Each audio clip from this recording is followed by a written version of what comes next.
Estamos listos entonces para compartir la palabra hoy. Estamos en el libro de Nehemías y vamos a ver el capítulo 13, los versículos 1 al 14. El contexto de lo que se está hablando ahí es que Nehemías, que era el gobernador, el líder, el que estaba a cargo, había viajado de vuelta al rey Artajerjes.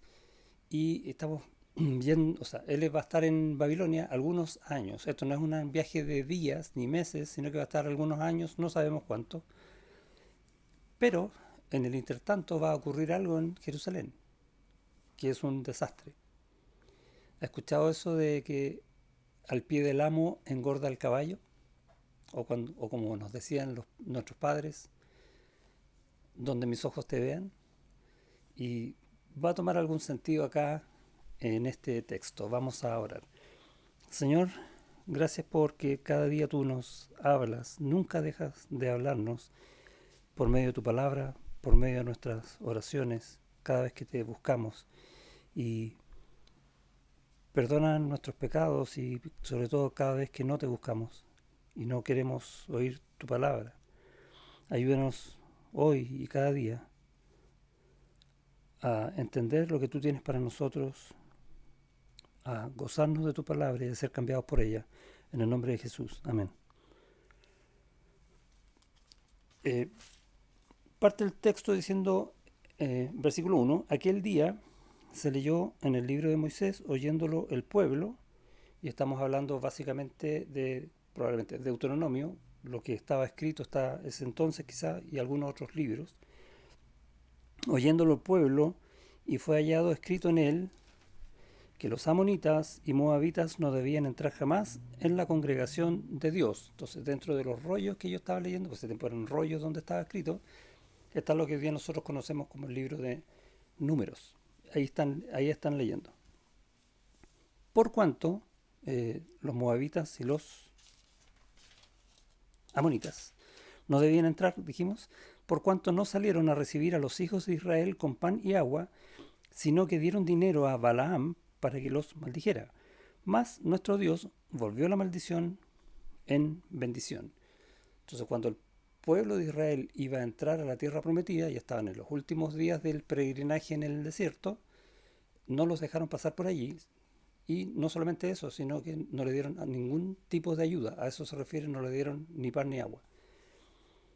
3. Cuando oyeron pues la ley, separaron de Israel a todos los mezclados con extranjeros. Y podemos estar hablando de yugo desigual, pero también estos mezclados son personas que no eran necesariamente israelitas y se habían mezclado, o sea, en el sentido de estar viviendo con el pueblo de Israel. Y no solamente están los que quizás volvieron, sino que los que se quedaron cuando Jerusalén fue destruida. Entonces puede haber habido aquí gente que está de muchos años y que por estar a veces mucho tiempo nos parece como natural que estén, ¿ya? Para tener un poco la idea de lo que está pasando.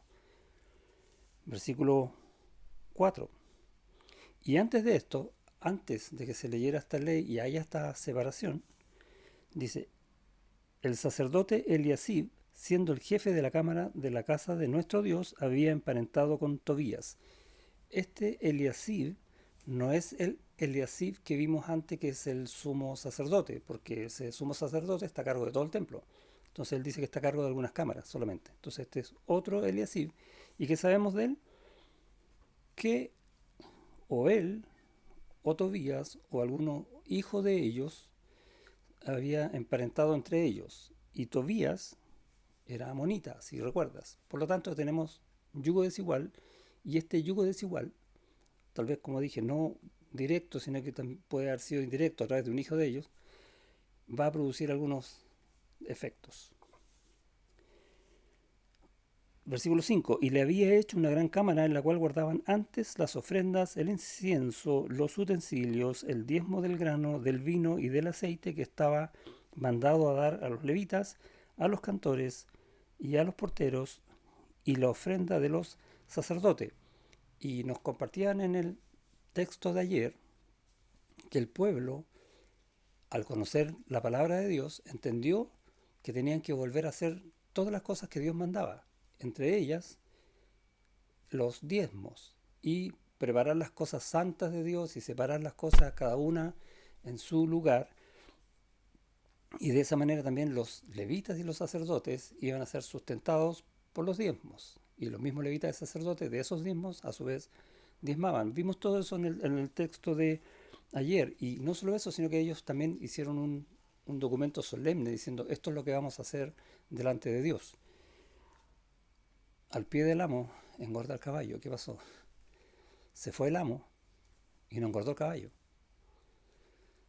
Se desaparece Nehemías del mapa de Judá, de Jerusalén, y dice en el versículo 6, más a todo esto yo no estaba en Jerusalén, porque en el año 32 de Artajerjes, rey de Babilonia, fui al rey, y al cabo de algunos días pedí permiso al rey para volver a Jerusalén, y entonces supe del mal que había hecho Eliasib por consideración a Tobías, por causa de este yugo desigual, este parentesco, haciendo para él una cámara en los atrios de la casa de Dios. Y uno se pregunta, ¿cómo es posible que un amonita esté viviendo dentro del templo, donde solamente estaba reservado para los levitas y los sacerdotes? ¿Qué pasó? ¿Cómo pudieron llegar a una abominación tan grande? Y la respuesta la dije antes, aunque no se notó. Eh, Supongamos que, voy a hacer un supuesto, Eliasib se haya casado con una hija de Tobías, para hacerlo más simple. Puede haber sido un hijo de Eliasib, pero lo vamos a hacer así. Probablemente la hija de Tobías era una mujer muy simpática, bonita y muy dulce y ayudaba en todo. Entonces, ¿qué había de malo en eso? En realidad no había malo. No había nada de malo, según Eliasib. Es más, veía que él incluso podía crecer en hacer muchas cosas y mejor al principio. Pero cuando uno comienza con un pecado que se ve dulce, que se ve atractivo, porque así son las tentaciones, va a terminar cayendo en un hoyo del cual ya no va a poder salir y cometiendo actos tan terribles como este, de introducir en la casa de Dios, y estamos hablando desde el punto de vista de la ley de Dios para los judíos, una abominación de este tipo. Entonces uno se pregunta, ¿cómo llegaron a eso? Bueno, la respuesta está, hay que ir un poco al principio, ¿no? Y la enseñanza que tenemos para nosotros es cuánto tenemos que cuidar nuestro corazón, sabiendo lo que dice el Señor, aunque sepamos poco, de ese poco, ser fieles. En primera a los Corintios, en el capítulo 4, Pablo va a hablar de los administradores. ¿Qué es un administrador? Alguien que está a cargo de los bienes de otros. Y nosotros estamos administrando toda la gracia del Señor en este tiempo en la iglesia. Y dice en el capítulo 4, así pues ténganos los hombres por servidores de Cristo. Cualquiera que nos vea, ¿qué va a ver de nosotros? Que somos servidores de Cristo, somos siervos de Él, le pertenecemos a Él, somos sus esclavos. Eso somos, no otra cosa. No quiera hacer otra cosa porque entonces no has entendido qué es ser de Cristo. Somos eso, servidores de Cristo y administradores de los misterios de Dios. Y ahí está hablando de su palabra, entre muchas cosas. Por lo tanto, tenemos que saber, no solo saber enseñarla, que sería espectacular, ¿sí? Llegar a enseñarla bien. No, saber vivirla. Si no, ¿cómo la voy a enseñar? Ahora bien, sigue el texto. Se requiere de los administradores que a cada uno sea hallado fiel. ¿Cuándo? Siempre. Porque si vivimos de la palabra en nuestra vida, en la mañana, en la tarde, mañana, cuando sea, siempre va a estar vigente la palabra y vamos a hacer eso, según eso.